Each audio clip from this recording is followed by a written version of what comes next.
Bonsoir. Bonsoir à toutes et bonsoir à tous. Bienvenue, bienvenue dans votre soirée. Bienvenue dans votre séance de Yin Yoga. On va conclure, on a l'habitude de faire des petits cycles de 4 séances ensemble. On a fait des cycles de 4 séances sur des affirmations, des cycles de 4 séances sur de l'anatomie, de la physiologie. Et là, on termine un cycle de 4 séances sur de la poésie. Sans plus attendre, on va s'installer dans la séance par une petite minute à rester assise, assis, sans rien faire, les yeux fermés. Relâcher complètement son visage, lui faire faire quelques grimaces s'il a du mal à se relaxer, c'est normal, c'est le soir.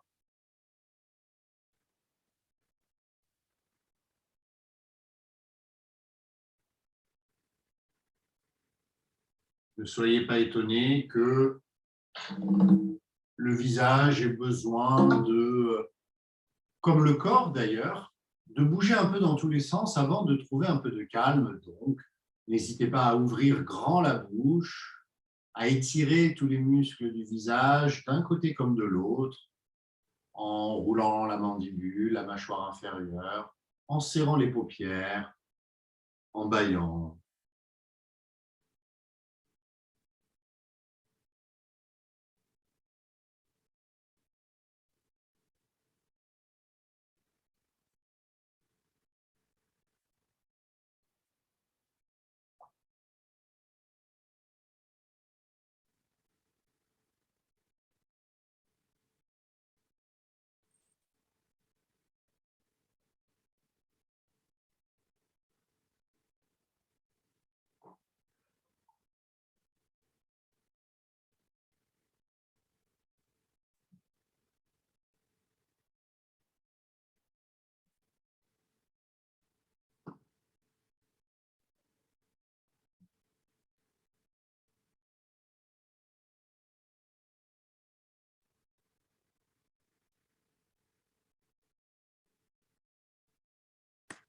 Après avoir exploré l'automne de Verlaine, l'invitation au voyage de Charles Baudelaire,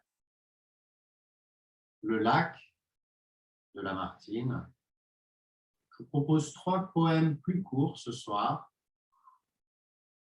Le premier qui va correspondre à des postures d'ancrage, d'enracinement, de terre, de sécurité. Un deuxième qui va être un petit peu plus tourné vers les relations, la fluidité. Et un troisième qui va être tourné vers des choses plus subtiles, l'intuition, l'élévation de l'âme. Sans plus attendre, on va commencer dans la posture du papillon. Donc, vous allez ramener vos pieds devant, laisser vos pieds venir en contact, utilisez les coussins et les briques pour lentement vous installer dans la posture.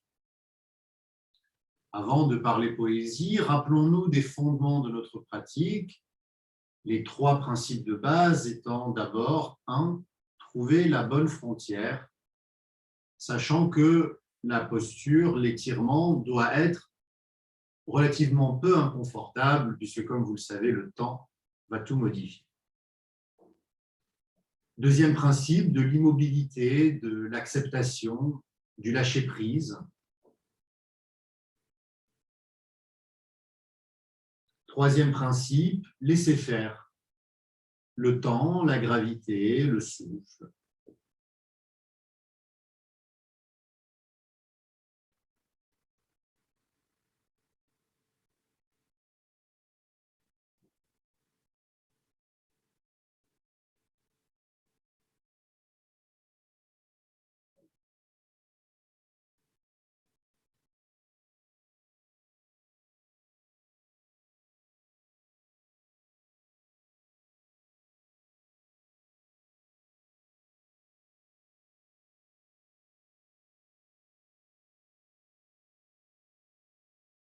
Le premier poème peut-être qu'on ne pouvait pas passer à côté de cet auteur, est un sonnet de Rimbaud.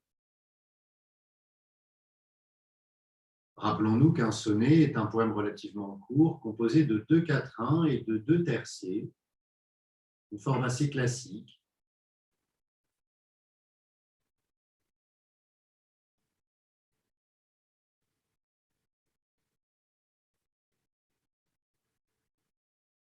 Et le poème qui nous attend, le premier poème aujourd'hui, est peut-être le sonnet le plus connu d'Arthur Rimbaud, Le Dormeur du Val.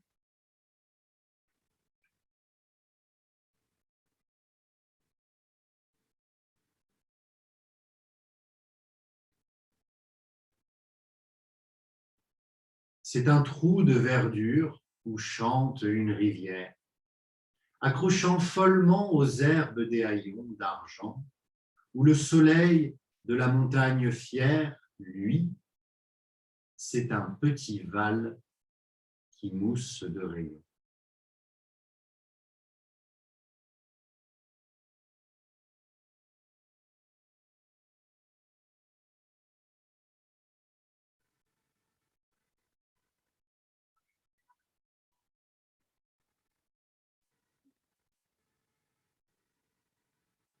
Et nous voilà donc dans un cocon de verdure, tranquillement installé, enraciné, relâché, malgré l'inconfort de la posture, une certaine sérénité, une certaine fraîcheur, un certain calme.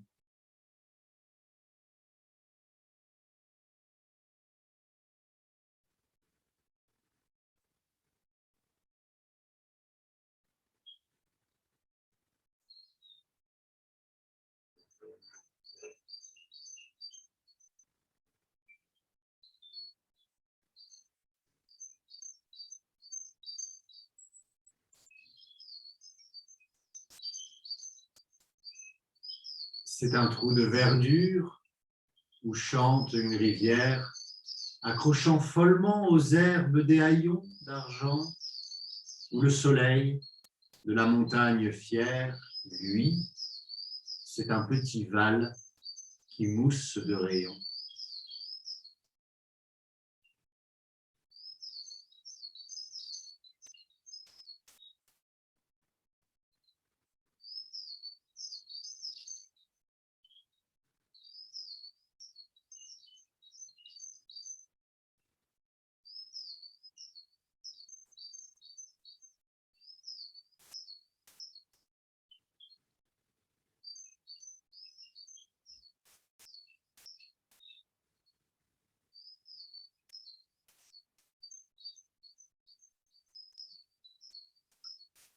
Doucement, on se redresse, on garde les jambes comme elles sont, on pose les mains derrière, on vient comprimer le bas du dos en serrant les omoplates, en regardant vers le ciel, en glissant un peu de gauche à droite, en continuant à faire ces grimaces avec le visage.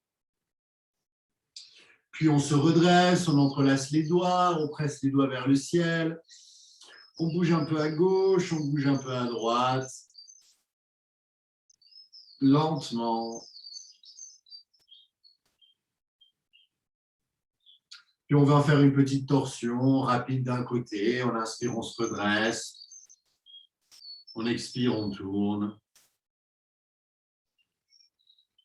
on change, on inspire, on se redresse, on expire, on tourne.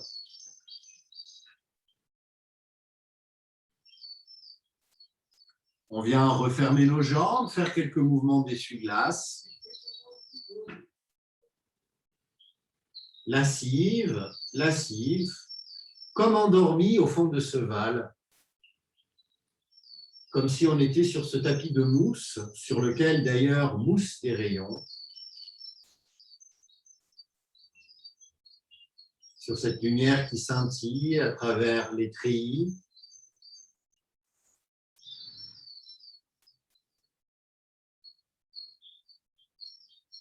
Et puis on va venir tendre la jambe droite sur le côté, fléchir la jambe gauche pour venir ramener le pied gauche à l'intérieur de la cuisse et venir se pencher vers l'avant.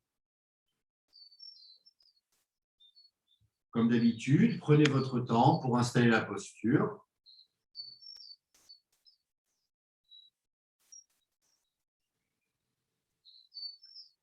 C'est un trou de verdure où chante une rivière accrochant follement aux herbes des haillons d'argent, où le soleil de la montagne fière, lui, c'est un petit val qui mousse de rayons.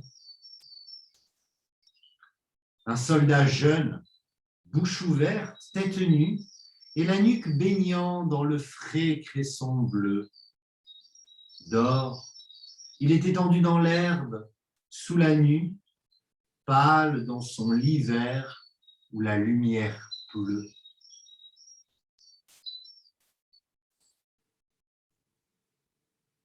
Un soldat jeune, bouche ouverte, tête nue, et la nuque baignant dans le frais cresson bleu, dort. Il est étendu dans l'herbe, sous la nue, pâle dans son lit vert où la lumière pleut.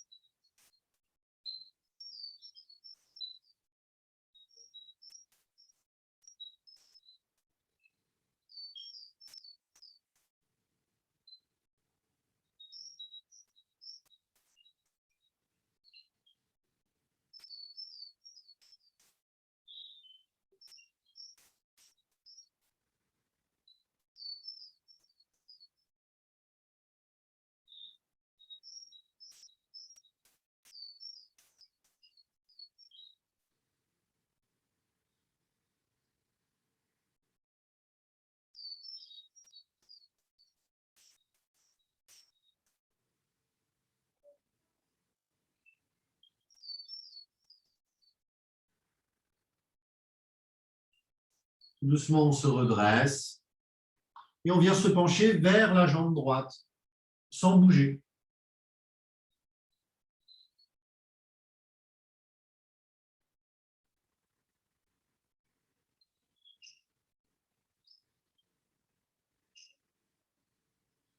Les pieds dans les glaïeuls, il dort, souriant.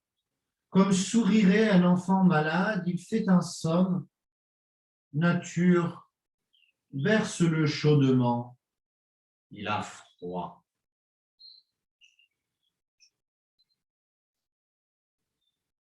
Les pieds dans les glaïeuls, il dort. Souriant comme sourirait un enfant malade, il fait un somme. Nature, verse-le chaudement. Il a froid.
Doucement, on se redresse, on pose la main droite devant la jambe droite, on lève la main gauche vers le ciel, on s'étire un peu, on vient faire quelques mouvements d'ouverture gentils, en mouvement, lentement, comme si on s'étirait Puis on se redresse, on pose les mains derrière,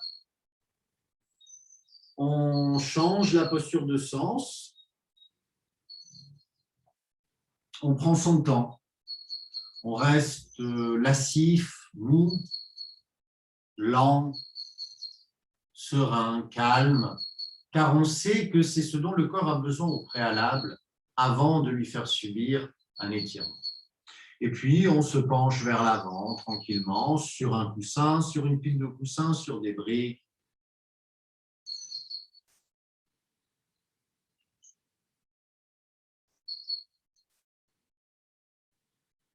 C'est un trou de verdure où chante une rivière, accrochant follement aux herbes des haillons d'argent. Où le soleil de la montagne fière, lui, c'est un petit val qui mousse de rayons. Un soldat jeune, bouche ouverte, tête nue, et la nuque baignant dans le frais cresson bleu, dort. Il est étendu dans l'herbe sous la nue, pâle dans son lit vert où la lumière pleut. Les pieds dans les glaïeuls, il dort, souriant, comme sourirait un enfant malade, il fait un somme. Nature berce le chaudement, il a froid. Les parfums ne font pas frissonner sa narine. Il dort dans le soleil, la main sur sa poitrine, tranquille. Il a 2 trous rouges du côté droit. Les parfums ne font pas frissonner sa narine. Il dort dans le soleil, la main sur la poitrine, tranquille. Il a 2 trous rouges au côté droit.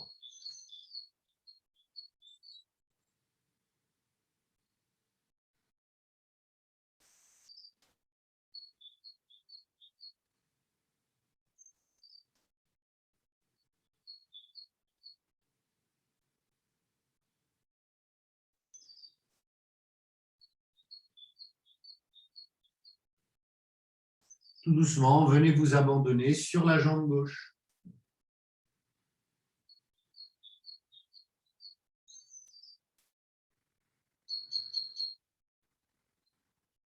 Alors, ce dormeur du Val qui était dans un écrin de verdure, dans un cocon, que l'on pensait simplement en train de dormir paisiblement dans les glaïeuls et le cresson bleu, eh bien, voilà qu'il dort d'un sommeil nettement plus profond. Voilà qu'on apprend qu'il a été victime de la guerre, qu'il retourne à cette terre finalement.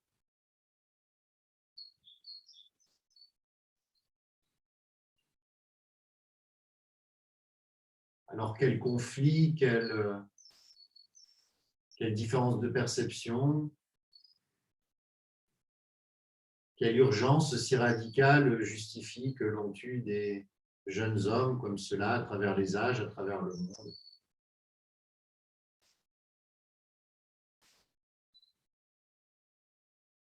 Pourquoi transformer ce paradis en enfer?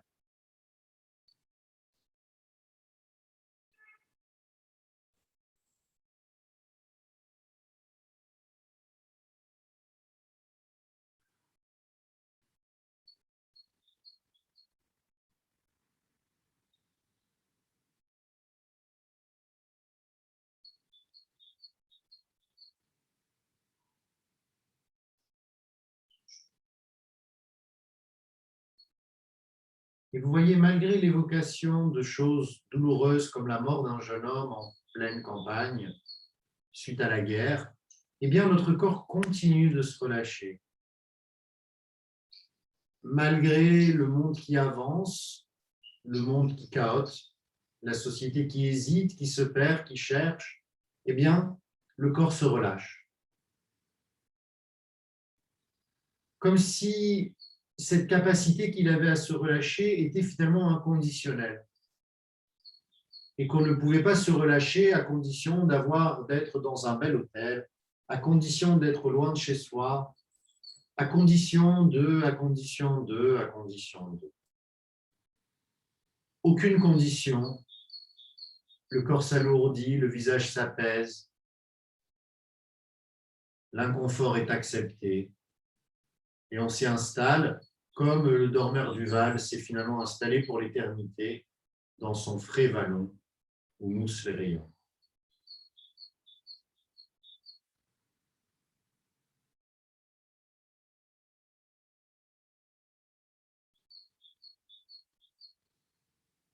Tout doucement, on se redresse, on ramène les mains derrière, on vient faire quelques mouvements de la tête,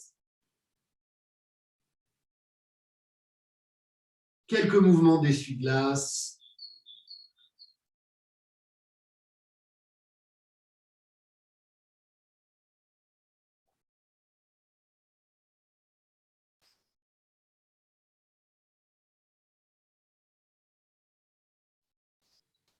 On vient trouver la posture du sphinx.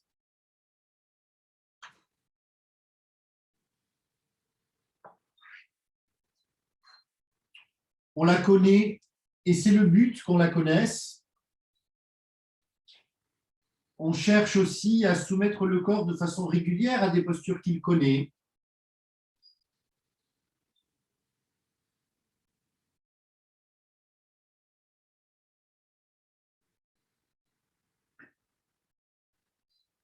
Relâchez complètement le bas-ventre, relâchez complètement les fessiers, glissez d'une aine à l'autre, relâchez votre visage, respirez profondément, épaules loin des oreilles.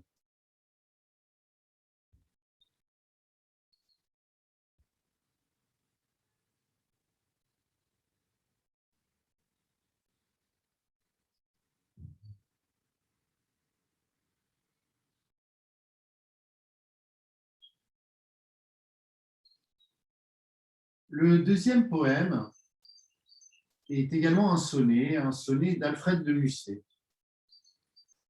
qui s'intitule AMVH,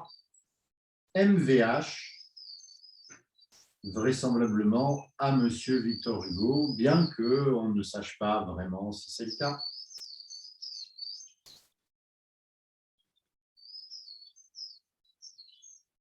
Il faut, dans ce bas monde, aimer beaucoup de choses, pour savoir, après tout, ce qu'on aime le mieux. Les bonbons, l'océan, le jeu, l'azur des cieux, les femmes, les chevaux, les lauriers et les roses.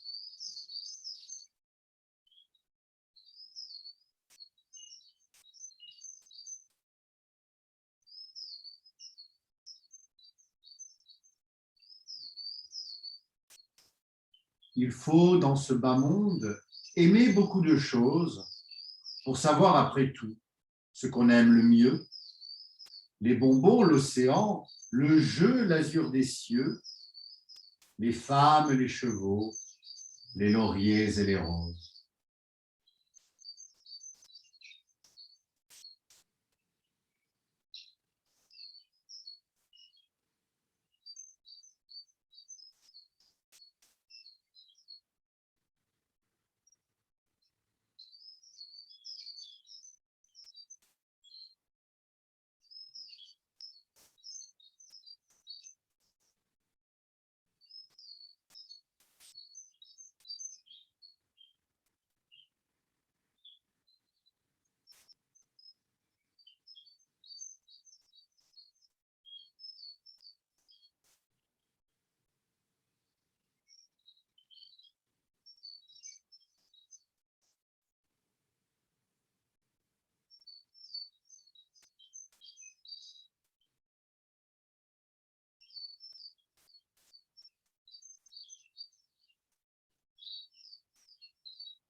Si vous voulez, pour la fin de la posture, vous pouvez jouer un peu avec vos pieds, plier, déplier vos genoux.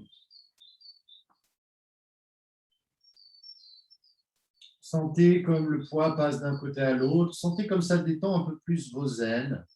Si ça ne vous fait pas du bien ou si ça craque bizarrement dans les genoux, eh bien, ne le faites pas.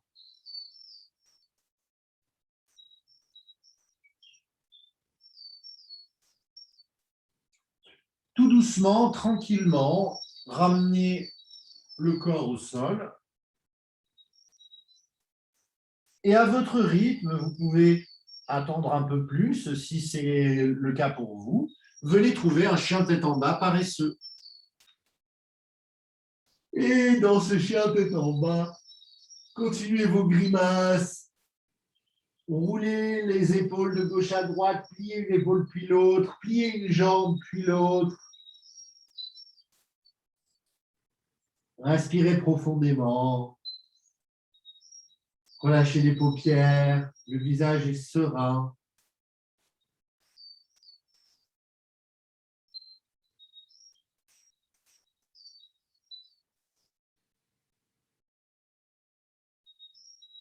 On va trouver la posture du chiot, prudence.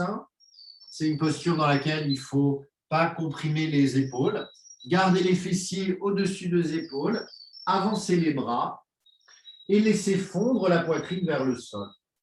N'hésitez pas à mettre une pile de coussins pour que ce ne soit pas trop intense.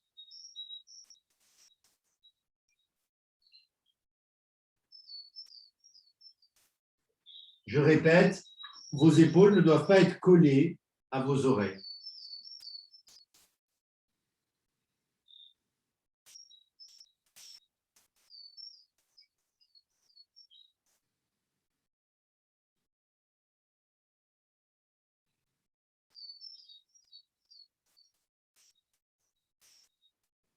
Il faut dans ce bas monde aimer beaucoup de choses pour savoir, après tout, ce qu'on aime le mieux, les bonbons, l'océan, le jeu, l'azur des cieux, les femmes, les chevaux, les lauriers et les roses. Il faut fouler aux pieds des fleurs à peine écloses. Il faut beaucoup pleurer, dire beaucoup d'adieux. Puis le cœur s'aperçoit qu'il est devenu vieux et l'effet qui s'en va nous découvre les causes.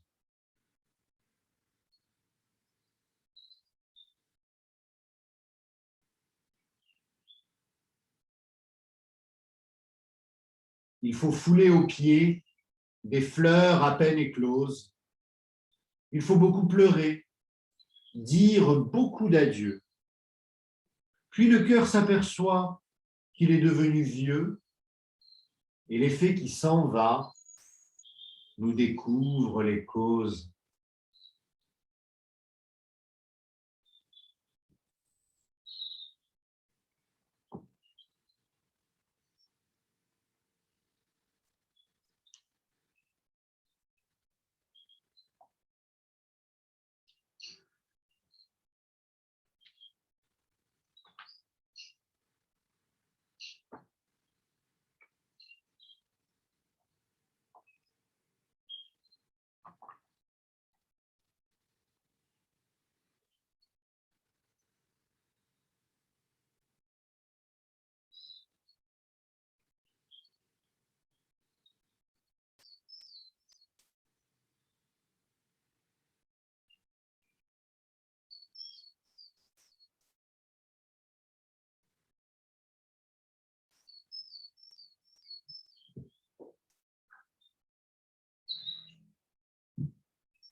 tout doucement, sortez de la posture. Venez trouver la posture du héros en posant vos fessiers sur les talons. Si ce n'est pas accessible, évidemment, venez mettre des coussins et venez faire des respirations où, quand vous inspirez, vous creusez le dos comme un chat, vous ouvrez la poitrine, vous ouvrez le cou et quand vous expirez, vous refermez les épaules.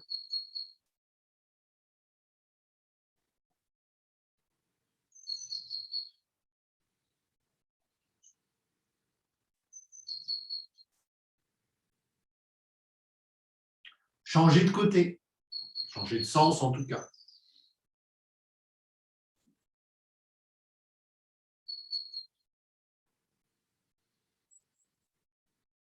Entrelacez les doigts devant vous, poussez les doigts devant vous, rentrez le ventre.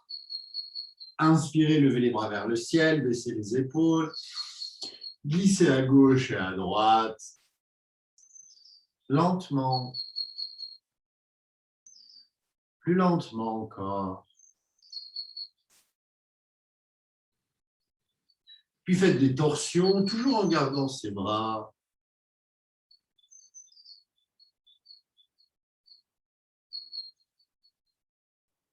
Poussez les mains vers l'arrière, regardez vers le ciel, creusez le dos et relâchez. Secouez un petit peu au besoin.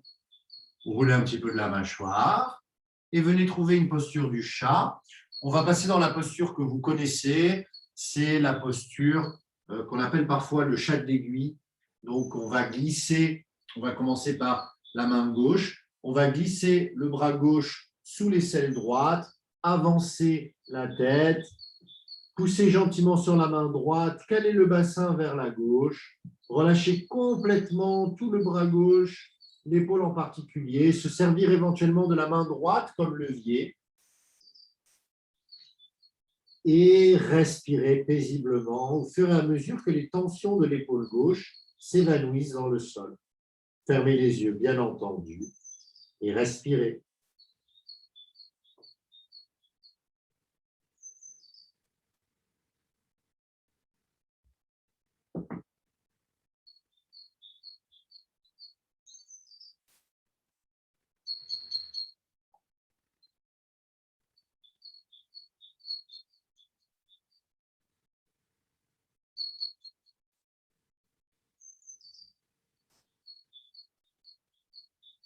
Il faut fouler aux pieds des fleurs à peine écloses, il faut beaucoup pleurer, dire beaucoup d'adieux. Puis le cœur s'aperçoit qu'il est devenu vieux et l'effet qui s'en va nous découvre les causes. De ces biens passagers que l'on goûte à demi, le meilleur qui nous reste est un ancien ami. On se brouille, on se fuit, qu'un hasard nous rassemble. On s'approche, on sourit, la main touche la main, et nous nous souvenons que nous marchions ensemble, que l'âme est immortelle, et qu'hier, c'est demain.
Tout doucement, on sort de la posture.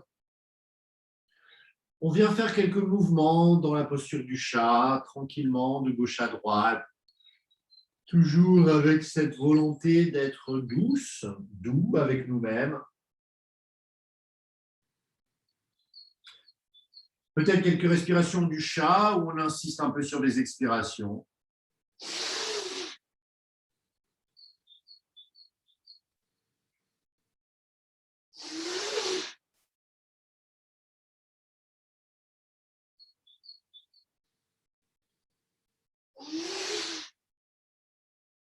Et on prépare la posture dans l'autre sens. On va venir glisser l'épaule droite en dessous de l'aisselle gauche. Pousser gentiment sur la main gauche pour trouver la bonne posture pour pas que le bassin se décale trop vers la gauche. L'épaule droite est complètement relâchée. Le visage est complètement relâché.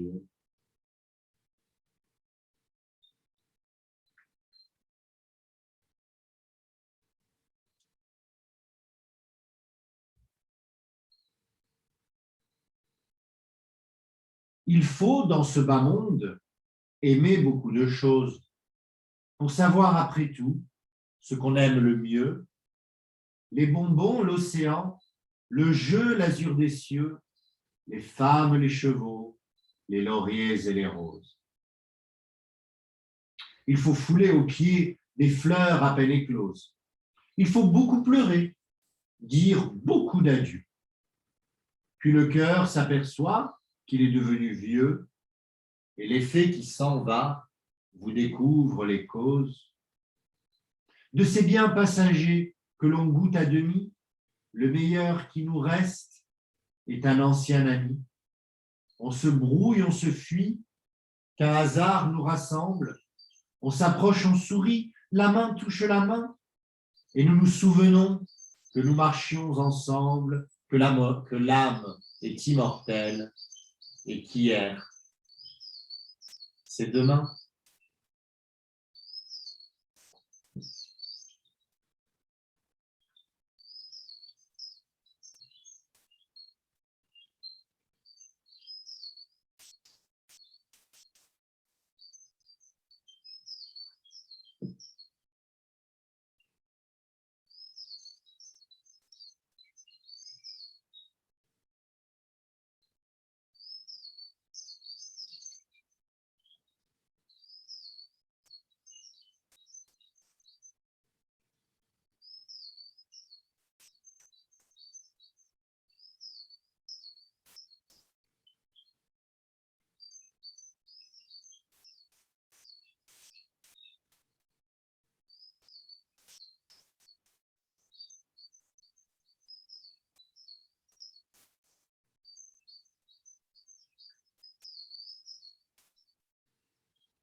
Et puis tout doucement, on va sortir de la posture.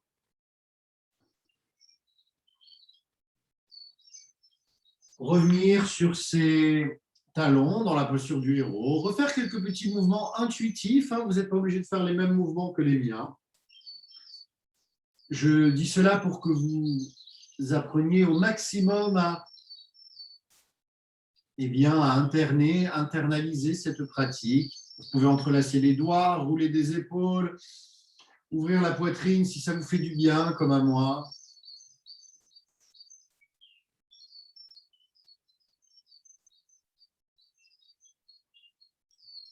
Et on va venir dans la posture du poisson soutenu, se remettre un peu de nos émotions, de ce deuxième poème d'Alfred de Musset sur l'amitié, vous l'aurez compris. Empiler des coussins, pensez à votre nuque, hein, vous connaissez votre nuque, vous savez si ça vous fait du bien d'avoir la nuque comprimée et l'avant ouvert. Il n'y a pas de bonne posture. Vous pouvez allonger les jambes comme moi ce soir, ou vous pouvez les plier et les ouvrir en papillon. Vous pouvez envoyer les bras derrière ou les bras sur le côté, paume de main vers le ciel. Les coussins au niveau du soutien-gorge, la poitrine ouverte. Et la respiration thoracique.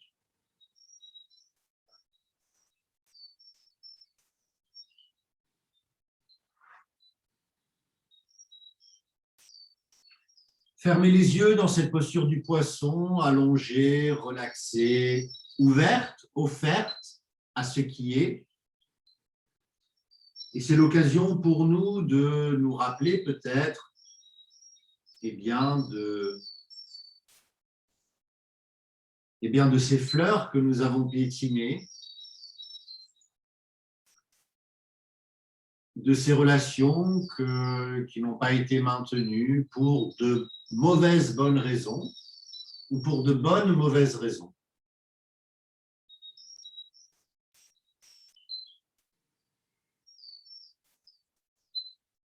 Sans se juger,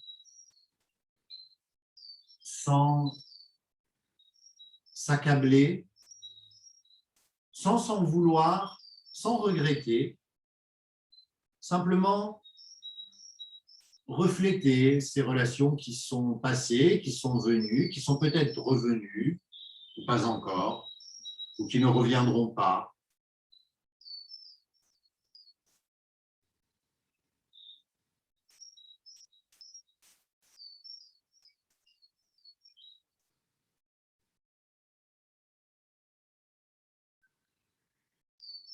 Hier peut rester hier. Hier peut redevenir demain.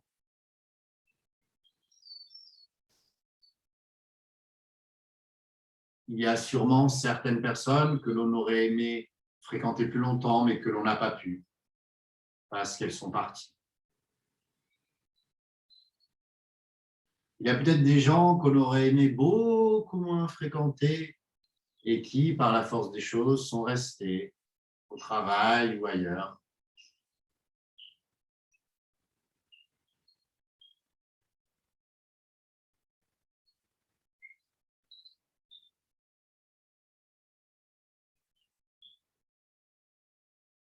Peu importe les souvenirs qui reviennent, peu importe si ce sont des pensées agréables ou pas, vous ne vous identifiez pas ce soir et pendant votre séance de yoga, vous ne vous identifiez pas à cet être ou à cette partie de l'être qui ressent.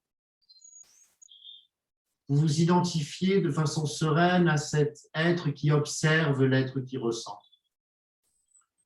Comme une mère observe ses enfants,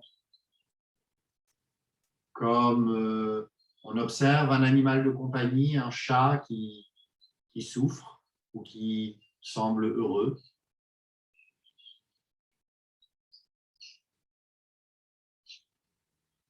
Sans juger, sans interpréter, sans regretter, sans se ronger de remords. Juste laisser ces amitiés ou ces inimitiés passées, eh bien, partir, parce que de toute façon, elles sont passées, les accepter, les intégrer,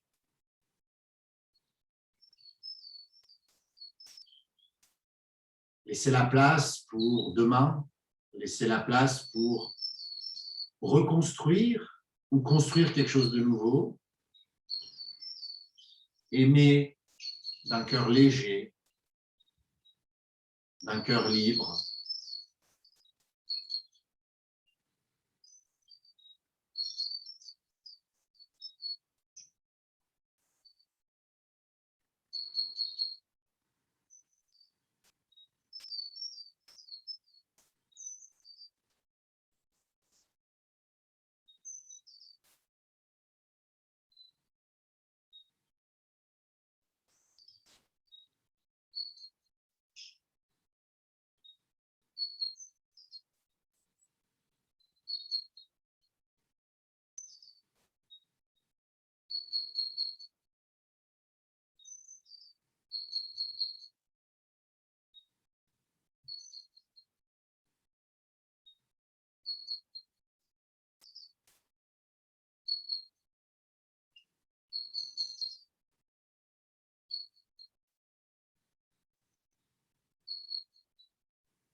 Glissez tranquillement en chien de fusil, recroquevillez-vous sur vous-même, chérissez-vous, chérissez ce corps, chérissez ce qu'il ressent, chérissez ces aléas, ces rebonds, ces caribes et ces scylla qui sont propres à cette expérience que nous partageons.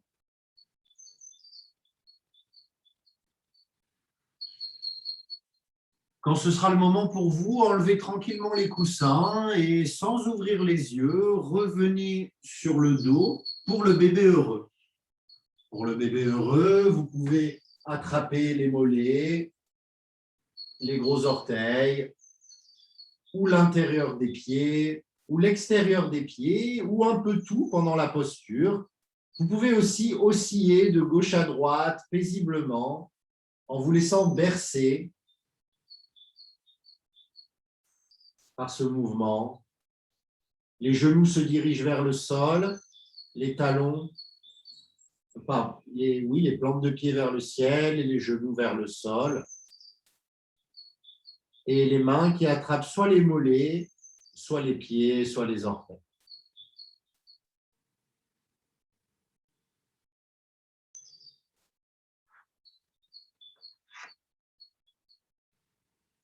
On va conclure ce cycle par un poème de Baudelaire qui est également tiré du recueil Les Fleurs du Mal, qui s'appelle Élévation.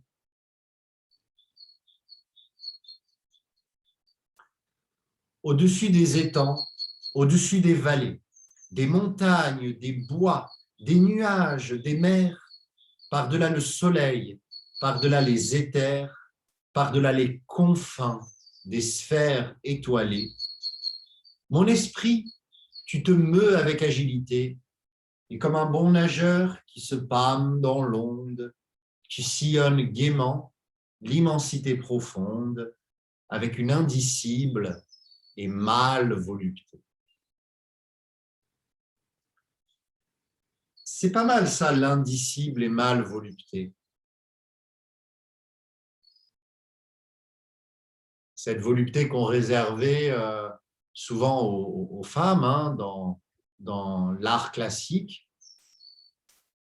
Je trouve que c'est intéressant, l'indicible et mâle volupté.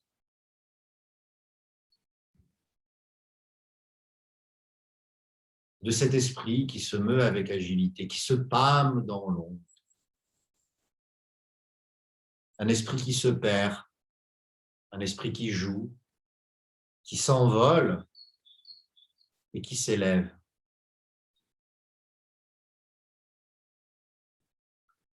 Au-dessus des étangs, au-dessus des vallées, des montagnes, des bois, des nuages et des mers, par-delà le soleil, par-delà les éthers, par-delà les confins des sphères étoilées, mon esprit, tu te meus avec agilité, et comme un bon nageur qui se pâme dans l'onde, tu sillonnes gaiement l'immensité profonde avec une indicible et mâle volupté.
Tout doucement, tranquillement, sortez de la posture, posez les pieds au sol, venez vous étirer, tendez les jambes devant vous, entrelacez les doigts derrière vous, faites une grimace, étirez, étirez, étirez-vous de tout votre long, puis ramenez les genoux vers vous, pressez les genoux contre vous gentiment.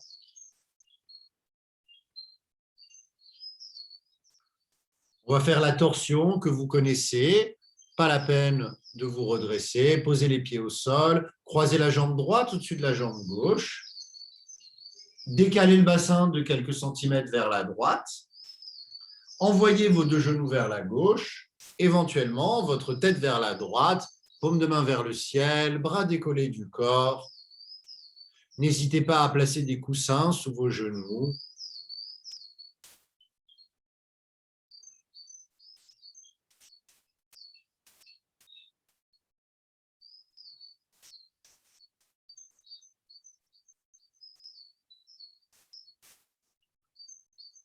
Envole-toi bien loin de ces miasmes morbides. Va te purifier dans l'air supérieur et bois comme une pure et divine liqueur le feu clair qui emplit les espaces limpides.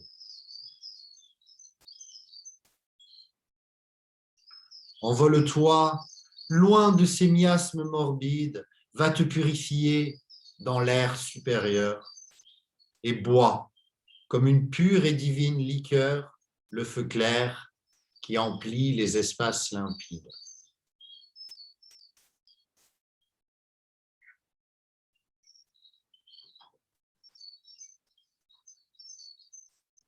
Alors, quand on pratique le yoga sous ses différentes formes, vous avez peut-être déjà noté comme le souffle change.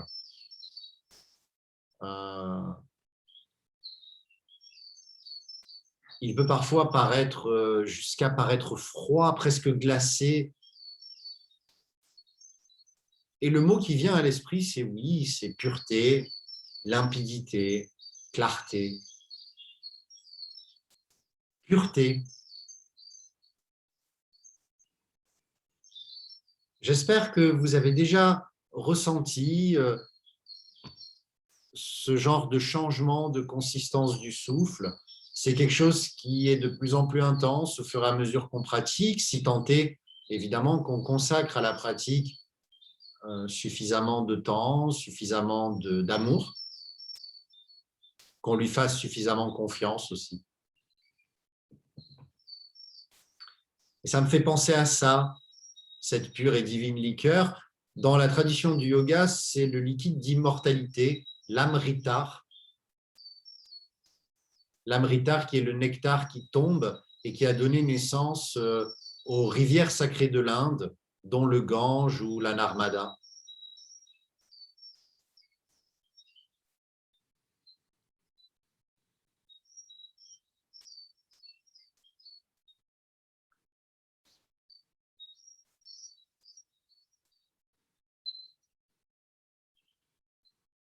Il y a tout un folklore autour de ce liquide, autour de ce nectar. Nectar qui d'ailleurs, on retrouve aussi chez les Grecs avec l'ambroisie.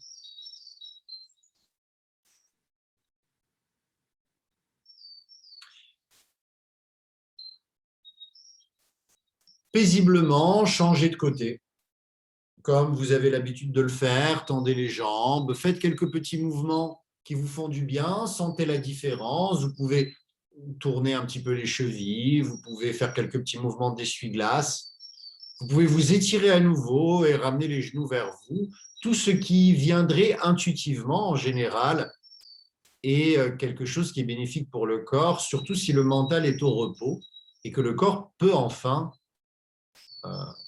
faire ce qu'il veut. On va faire la posture dans l'autre sens. Vous pouvez placer les coussins de l'autre côté. Vous allez cette fois-ci croiser normalement le genou gauche au-dessus du genou droit. Décalez votre bassin vers la gauche. Envoyez vos deux genoux vers la droite. La tête éventuellement vers la gauche.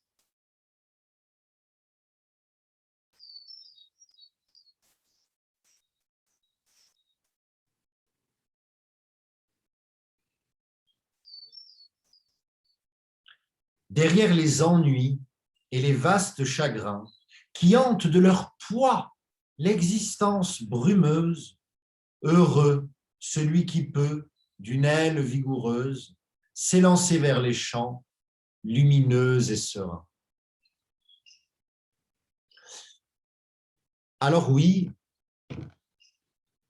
on est pris dans ces miasmes morbides, on est pris dans ces ennuis, dans ces vastes chagrins, et on envie celui ou celle qui peut, d'une aile vigoureuse, s'en extraire par des activités plus transcendantales que garder le nez dans les problèmes, dans ces miasmes morbides qui,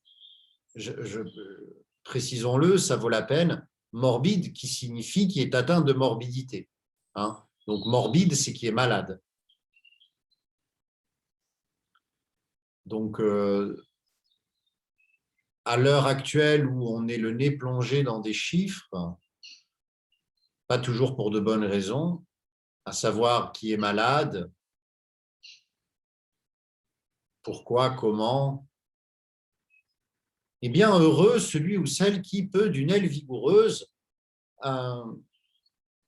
alléger son esprit par des activités plus transcendantales, des lectures, des réflexions, consacrer du temps à quelqu'un, de l'amour, à un animal ou à une personne, faire du yoga, bien sûr, la poésie.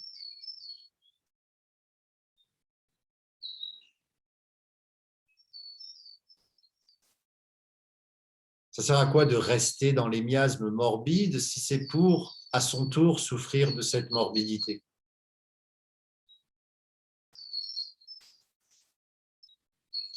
La confiance peut créer un effet placebo, la méfiance peut causer un effet nocebo.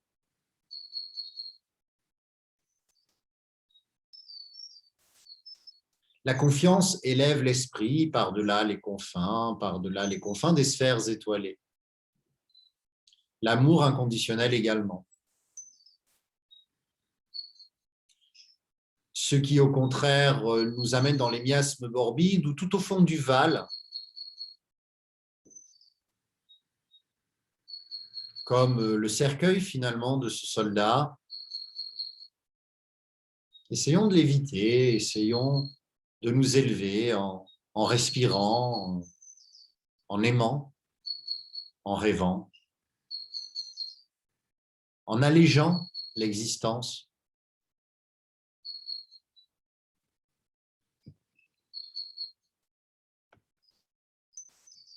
Tranquillement, sortez de la torsion, faites les petits mouvements que votre corps réclame.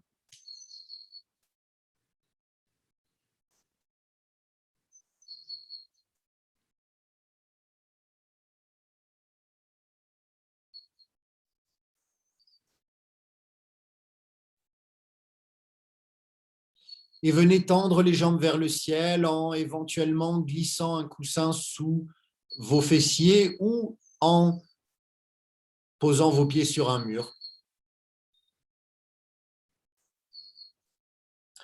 Derrière les ennuis et les vastes chagrins qui chargent de leur poids l'existence brumeuse, heureux celui qui peut, d'une aile vigoureuse, s'élancer vers les champs lumineux et sereins.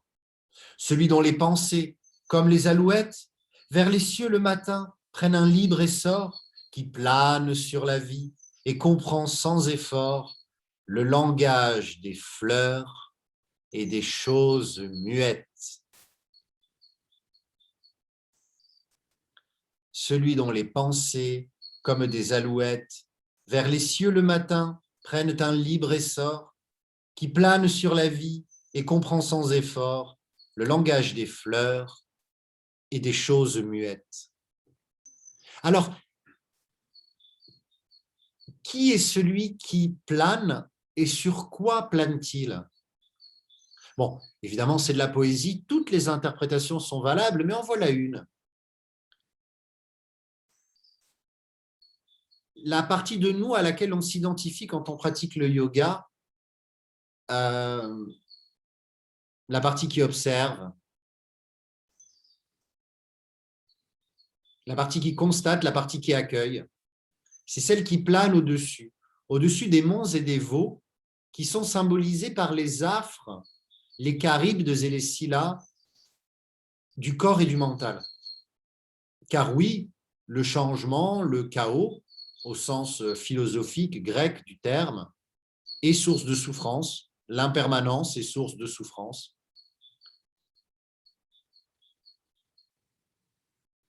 L'incertitude, et tout cela drosse le corps et le mental de Charybde dans Scylla, par monts et par vaux, des sommets du succès jusqu'aux abîmes du désespoir et de l'échec.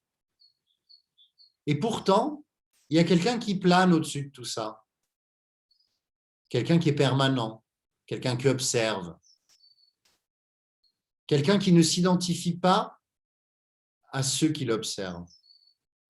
Alors, est-ce que cette partie de nous à laquelle nous nous identifions dans notre pratique de yoga, est-ce qu'elle nous élève?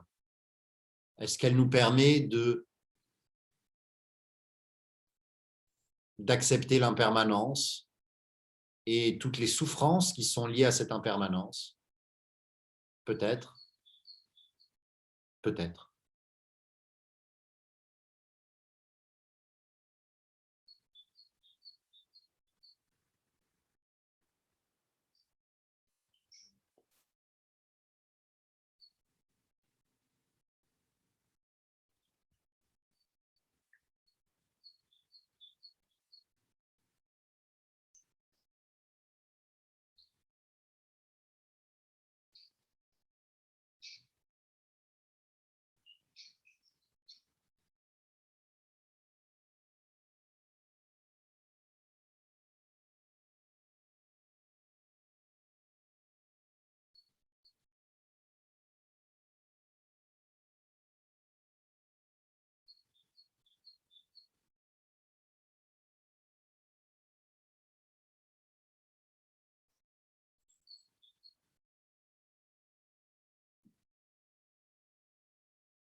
Et tout doucement, venez trouver votre relaxation. Calmement, sereinement, sans ouvrir les yeux, sans chercher à analyser quoi que ce soit. Simplement, laissez votre corps se détendre en commençant par le sommet du crâne et en cheminant tranquillement jusqu'au bout des orteils. Laissez-vous fondre vers le sol, laissez-vous être.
tranquillement, sereinement, reprenez contact avec votre corps. Faites-lui faire les petits mouvements dont il aurait besoin naturellement. Gardez le visage serein, relâché. Venez vous asseoir avec calme, lenteur, précaution.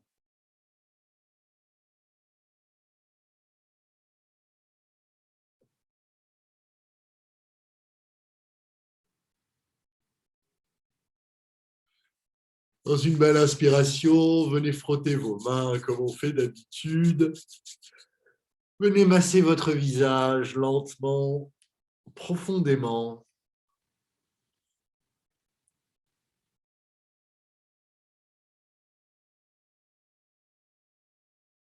Et vous remercier pour votre pratique, la célébrer comme toujours. À très bientôt. Namasté.